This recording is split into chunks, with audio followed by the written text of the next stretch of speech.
Okay, nandito tayo ngayon para tuparin yung isa pang hiling o wish ni Ronnie. Siya yung 15-year-old na may cerebral palsy, no, na tinutulungan natin. So, this Christmas, may isa siyang hiling na magkaroon ng isang maliit na TV set. So, ito na yung tugon, answer dun sa Christmas wish ni Ronnie. Binilhan natin siya ng TV.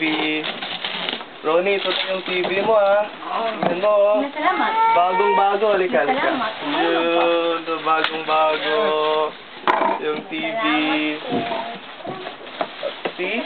Ito tapos, ito pa, binilhan pa kita ng flyer.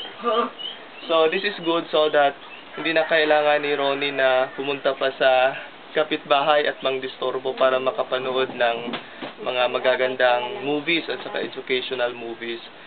So, Ronnie, ito Christmas gift mo. Okay.